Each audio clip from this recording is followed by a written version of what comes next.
Welcome, everyone, to the daily market wrap, the biggest charts in 30 minutes. Now, we have had a crash here over the last session, and we're starting to see a little bit of a bounce come in. But why don't we just go through all of these charts together, and let's just see the state of markets. I'm just going to run through my watch list here. So, Bitcoin, wow, was able to make it all the way down to, I believe the low was at 60. Yeah, exactly 60,000. That was the low for Bitcoin. Now trading at 64.2. So really big bounce just over the last, and you can see if you zoom in, there's always a flush. You'll see some type of a flush, and that can tend to mark at least an immediate term bottom. So this is an hourly. You see this big tail here? That can mark a bottom. They call these bottoming tails. So this tail on the hourly could mark an immediate term bottom. Let's go ahead and zoom in a little bit further to a 5 minute. And from the 5 minute, yeah, you can see the flush out. So over the course of, what was that, 15 minutes, Bitcoin moved to the downside by 4%. And then the immediate snapback, that V-shaped bottom right there. So that could mark the bottom for BTC. It really depends on, I think, what the stock market does tomorrow. But that could mark a bottom for a couple of days, maybe a little while. So I just moved on over here to Ethereum, and we see something similar over on ETH. So there's the flush out. It took a little bit more time than it did for BTC. And that was, again, like 4% over the course of about 20 or 25 minutes. Let's take a look at Solana too, just to check for that flush out. So here's Solana. And this move, yeah, let me go ahead and measure this real quick. I've been thinking about closing all my shorts. And, this is 13% in Sol, and then the immediate snapback. So I bet there's some more upside out of Bitcoin, ETH, and Sol here, just taking a look at the size of these bottoms, how quickly these flushes took place, and the V-shaped snapback, that V-shaped bottom that's formed on Bitcoin, on Ethereum, and on Solana, all three of them. Here's Bitcoin, V-shaped bottom. Here's ETH, V-shaped bottom. Here's Solana. Not quite a V, not quite a V. Solana still needs to get back up to like 80 to make this more of a V-shaped bottom. Okay, so let's zoom out on these charts here. We've zoomed all the way in because of the crash today. Let's zoom out to a daily, and let's start here with Solana. So this is turning out to be a big tail on the daily on Solana. But if you zoom out and just take this in, now that Solana has entered this, I call it no man's land down here, where's support? Really? Where is the support in Solana? And you could say now that right smack in the center of this little channel that I've drawn, basically, that is support. So 67 is now support for Sol, and that would make it 95 resistance and 33 further support down below. So this is difficult to trade. I'm already short, and I'm thinking to myself, well, I may have missed the absolute bottom, but I probably don't want to hold on the way up to 95. And I could add to the shorts on the way up, but I don't really want to do that. It's very, very difficult to add on the way up when markets are moving against you. 1900 over here on ETH. And basically all I'm talking myself into now is closing my shorts. That's basically what I'm trying to talk myself into. Here's Bitcoin at 64.5. Let's take a look at XRP. So XRP getting back up to 125. SUI, SUI, back up at 89 cents. And Link at $8. Link at $8. So, I've got to check in with the NASDAQ because look, Amazon reported and they gapped down. Amazon gapped down. So I'm just checking in with the NASDAQ and thinking to myself, well, it's going to be really hard for this bounce in crypto to keep up if stocks are selling off tomorrow. But on the other hand, if we zoom out again to the NASDAQ, and then let me just bring this back in a little bit, this was a gap down. So we do have a gap here, and gaps tend to fill. So that means that if the stock market reverses to the upside hard, then that would put in a really big tail, fill the gap, and you could see a big up day out of stocks tomorrow. And that would mean, okay, this rally out of crypto right now from the lows, this rally really gets some legs. That's what that would mean. And so let's take a look at the S&P. Here's the S&P, and we've got the 200-day moving average below. Let's take a look at the 100-day. So this has been an important level of support. It broke yesterday, but we've also got that gap. We've got this gap here. And I've got to exit those shorts. I think I really should. Because I'm watching this, and what am I going to do? I'm going to add to the shorts on the way up. I don't know. I'm starting to think that even though I believe that these markets, these digital asset markets, move much lower, I also don't like the idea of leaving money on the table and watching it just float away. I don't like that. But at the same time, I think that they move lower. I think that, the S&P, even if it does close this gap and end the day up tomorrow, even if it does that, I think that digital assets, even if they continue to rally, I think that they move lower. It's just so difficult psychologically for me to make a decision as to, whether to close or add to shorts. And, just scrolling through these charts, like I think that Bitcoin, ETH, and Sol have definitely sold off very hard. So, to think that the sell-off would continue it's almost absurd. At least to think that it would continue like tomorrow it's a bit much. This has been a big move. It's time for a bounce. This has been 50% over the last couple of weeks out of Solana to the downside. Probably time for a bounce. Same thing with ETH. If we just measure this, this has been a 40%, over the last, what is that? How many days? That's basically just like the last week. So time for a bounce. And take a look at Bitcoin too. Bitcoin made it all the way down to long-term support. And just over the last, week, that is, what is that out of Bitcoin?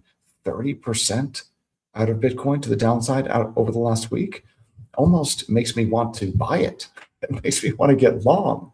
Not just forget about closing the shorts, but flip the cards around and start to buy this stuff.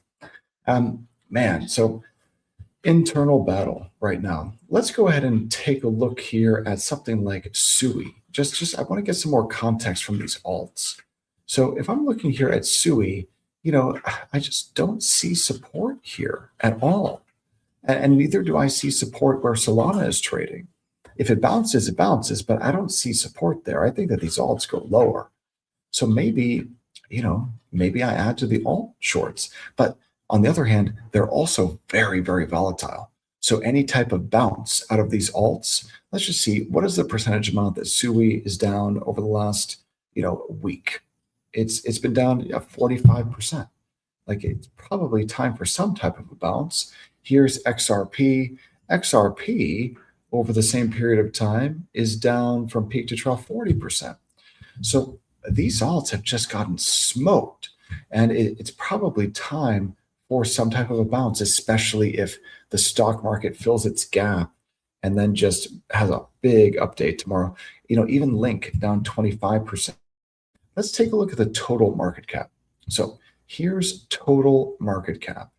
And what I was thinking out of total is that if this level of support didn't hold, that it would move down here to 1.72 trillion from the support at 2.31. And this move over the last several days has been 30%. So 30% in a week, that is a crash. And you always get a bounce. You always get a bounce. So will I have an opportunity to reload my shorts at higher prices? I think that's the question. That's the question. Will I have an opportunity to reload the shorts at higher prices? I think so.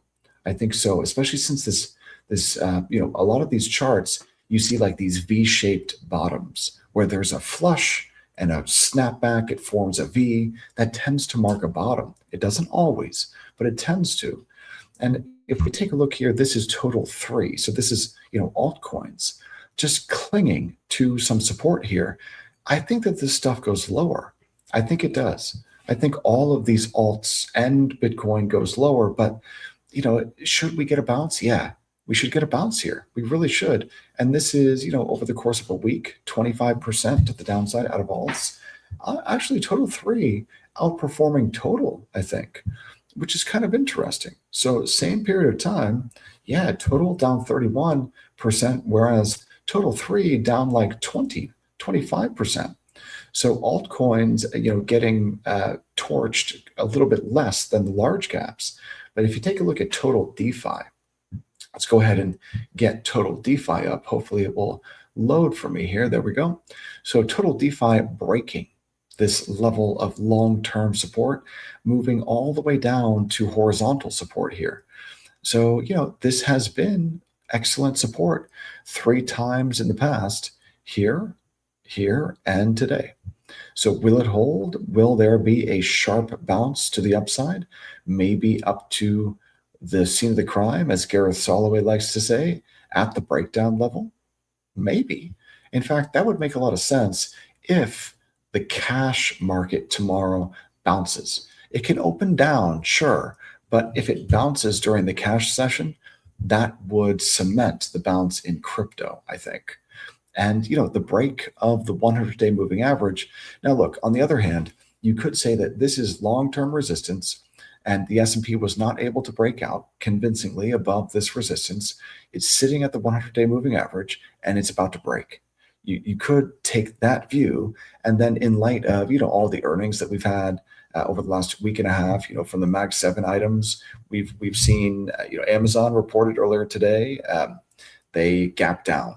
Microsoft reported gapped down and continued lower. Meta reported gapped up and then gave it all back and then some. Apple has not. I think Apple reported. Let's take a look at AAPL.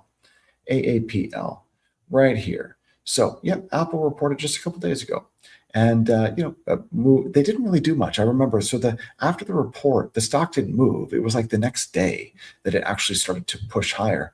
And the thing that Apple doesn't have, that Amazon and Meta and Microsoft and Google have, is Apple doesn't have some massive AI data center capex spend this year, whereas all the rest of them do. And NVIDIA is the one selling them all the chips.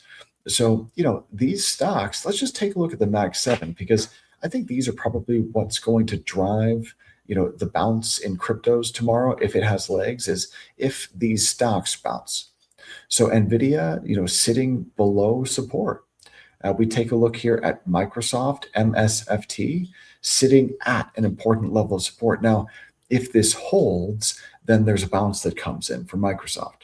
Apple pushing up towards all-time highs, within a couple of percentage points of fresh all-time highs. Amazon reported and gapped down like 10%. So, Amazon could actually push quite a bit lower here. And Meta, we take a look at Meta real quick. Meta, if I want to just zoom in and remove those brush strokes so we can see this more clearly. So over here on Meta, this was the gap down 2 earnings ago. Here was the gap up. So gap up, give it all back. So, but sitting at the 100-day moving average. And then we take a look here at Tesla. Tesla broke its level of trendline support and the 100-day moving average, but put in a little bit of a doji. You could call it a hammer. It looks like a doji, bullish doji. So maybe a bit of a bounce up to resistance. So Google reported just yesterday, gapped down and then spent the entire day today, getting it back. So back up above what is now support. So that's bullish. That's good.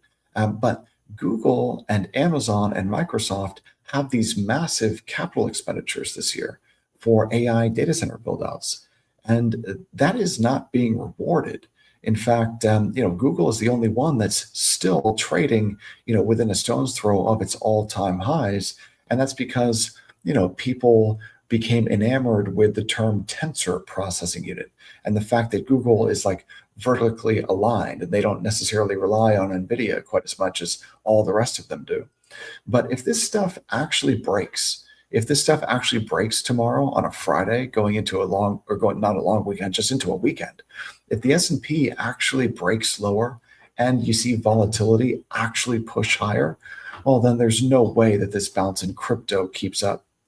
But yeah, man, it's tough. It's really tough because I see the bounce picking up some steam and I want to lock in gains. And can I reload higher? I think I probably can.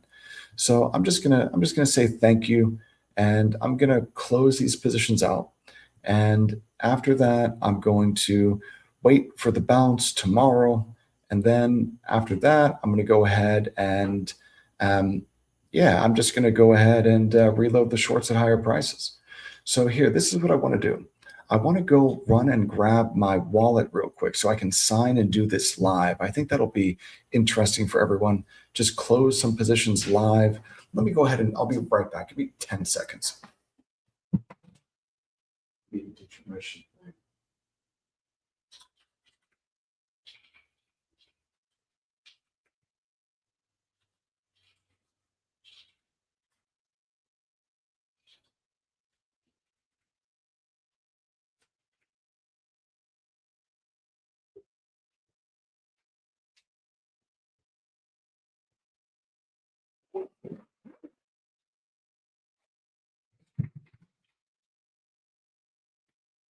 Okay.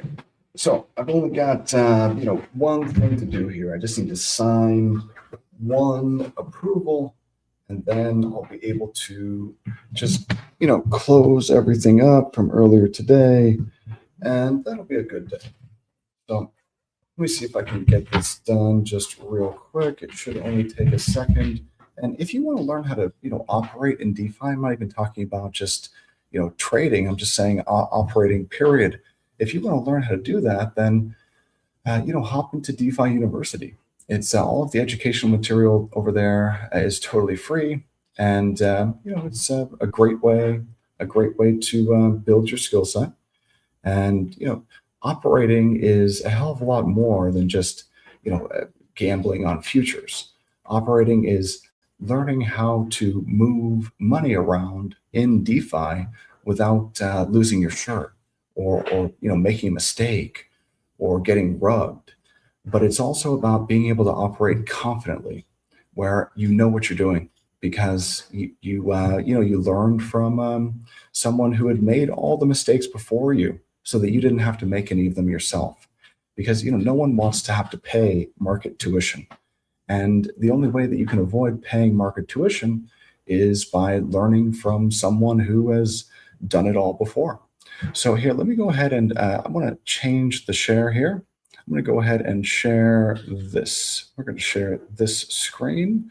Let me grab this. Okay, I want to click present, stop that share. We're going to share a different one. And let's take a look at this window. Got it. And there we go. So now that I'm in GMX, I'm just going to go ahead and run down the list here and close these up. The first one is XRP. I'm just going to close this. Done. Okay, let me get a fill, executed, awesome. And SUI, adios SUI. I'm gonna close this position up and decreasing SUI short. There we go. Yeah, buddy. Okay, and Link. I'm gonna go with Sol first. We're gonna get out of Solana real quick. Let me just do this. Thank you, Solana. Close short. Alrighty. And the next one here is going to be ETH. ETH is sitting at 1930 right now. Okay, order executed. Awesome. Let's close out ETH. And, I don't think that I necessarily have the stomach to get long here, but I think I recognize a V-shaped bottom when I see it. So, I just don't want to hold a winning position, without having rolled down the stops. I really just want to get out of all this and just, call it a day. That would make a good day. So let's see here. And I'm out of Link. And then this position here, this short gold position is actually part of a strategy where I'm long gold in a CLP, and there we go. Thank you. Where I'm long gold in a CLP and short gold here over on GMX. And the idea is to be able to earn that funding rate. Right now, the funding is negative 10%, but the CLP is printing like between 30 and 40%. So it's still working, which is great. All right, now that I've been able to exit, oh, you know what? Did I forget to add that to the stage? I think I did. I think I forgot to add that to the stage. So I don't know if any of that was if anyone was able to see that, but I just closed it all up and I didn't even share it. Oh man. Okay. So that's all right. This is what I'm going to do here. I'm going to go ahead and remove that. Let's change the screen share. I need to get used to this damn software. Okay, stop share. And we're going to share the screen. Let's bring it on back to TradingView. And now that we're on TradingView, I need to add to stage. Got it. Okay. So now that we're back in TradingView, where can this bounce go? That's the question to answer. And we're taking a look here at ETH. So I think the logical area would be 80, a bounce up to 2080. And if we take a look at Bitcoin, the area that makes sense is, around 71, something like that. Now Solana, now that Solana is up at 79, Solana could move up to 90 or so. But I think it really depends on how the stock market trades tomorrow. And, the futures bouncing a little bit need to fill that gap. Same thing with the NASDAQ, futures bouncing a little bit here. And if we take a look over at, let's take a look at some other alts. So XRP is up at $1.29 now. Wow. So the bounce is starting to come in. SUI is up now at 90 cents and Link up at $8.20. So here's Tau. Tau actually broke an important level of support. And that break at 170, let's see if that holds as resistance or not. I kind of doubt it. So you see that right there, 170? That level was support for Tau once and twice, but on this third time it broke. So that level of support broke. And I'm just thinking to myself that it might be resistance on the way up, but it may not. And I think it's more likely that if we get a bigger bounce, like over the next couple of hours here, that this may not hold as resistance. Tau may be able to push above 170.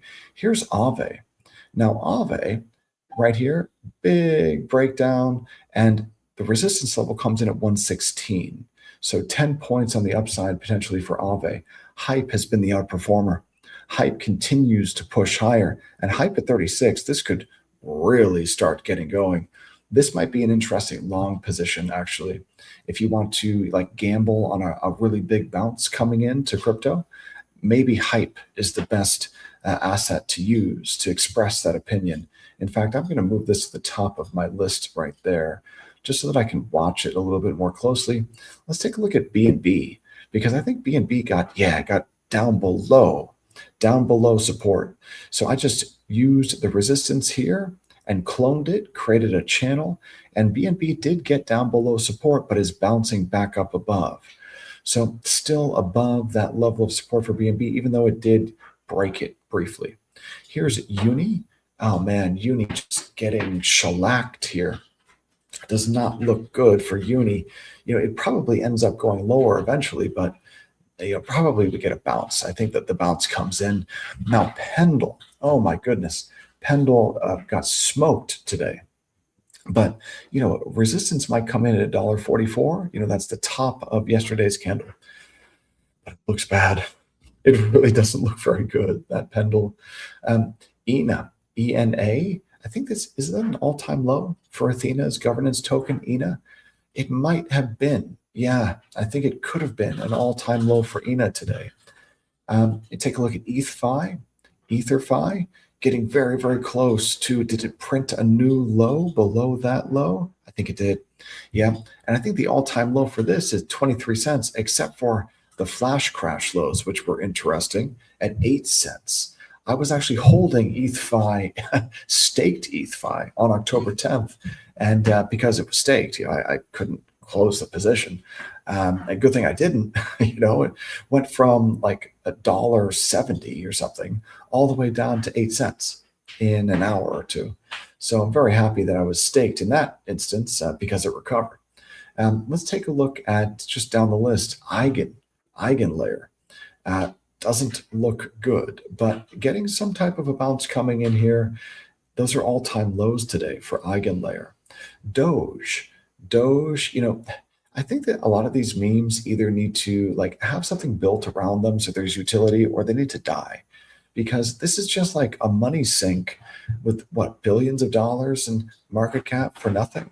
Like there's no there for all these meme coins. So 8 cents on Doge for what? Why? Just because, cool dog or something, maybe. But it's also a layer one. There's a whole layer one built that could be built around this token. So I think, build something on it, make it useful, needs utility, needs to provide value to people other than just, the whatever the meme value is. So, 9 cents for Doge. I could see Doge all the way at a penny, down another 90% over the next couple of weeks, especially if the stock market starts to actually correct. Here's another meme coin, SPX 6900. And, I know that a lot of people like this one, but I don't know why. I mean, it was just popularized. So this pattern, does this pattern look to you like it's suddenly going to bounce and return to fresh all-time highs? Certainly doesn't look like that way to me. It looks as though it's just going to continue bleeding until eventually it goes to zero. That's what it looks like. And honestly, that's what it probably should do, because, so many people have gotten wrecked on this thing. Like, good riddance. Let's take a look at ARB. What is the purpose of ARB again? Like, why would you, is this a governance token? Does this allow you to like control the Arbitrum chain in some way? Probably not, unless you have like $1 billion of it. So like, why hold it? I don't understand. They never use it for gas. Let's see. If I just draw a trend line here, I mean, it's just ugly all around. So I think ARB probably moves even lower. If you zoom in on this, I think that's an all-time low, and it's bouncing off of an all-time low. But why not 90% below that? Why not 1 penny for ARB? That certainly seems like it could do that. Now, Superverse, isn't this like a mutual fund that holds a bunch of GameFi tokens, kind of, sort of? Isn't this like a wrapper of GameFi tokens? And well, it looks like it's getting pretty darn close to all-time lows. And yeah, it's bouncing. It's definitely bouncing off of the lows here, but so is everything else. And, this is bouncing probably by less. So on a percentage basis, 12%, I think that's, maybe a little bit more than like Bitcoin, but probably not even much more, and so like this bounce out of Bitcoin is 9%. So if you're holding something that's super volatile and it only bounces a couple of percentage points more than the lowest volatility coin in the entire cryptoverse, that's not good. That's not good. I would not want to be holding super as this bear market continues. Let's take a look down the list here at something like a privacy coin, XMR. XMR, and then we can look at Zcash and call that a night. So XMR here, big support that failed, and the flush. So this probably goes back down into this zone down here, big old channel, something like that. It's probably buyable down here at like 150. And then if we take a look at Zcash, ZEC, let's just take a look at Zcash crypto, and yeah, similar type of a pattern. Now let's grab some support and something like that. Depends on how you draw it. I don't like the very sharp angles. They tend to be less valuable. I like more of a 45-degree angle like this. But yeah, big flush out. And for Zcash, unless it can start to chop around right here, for Zcash, I would kind of expect that it would be buyable, and I would buy it. I would buy Zcash at $50. Why not? That would be cool. But at 200, no, thank you. Especially since there's no support down to 50. So with all that, I really appreciate you guys for joining live. It's always a pleasure. I promise that I will continue to get better using this software here. So you guys have a great night, and I will see you all tomorrow.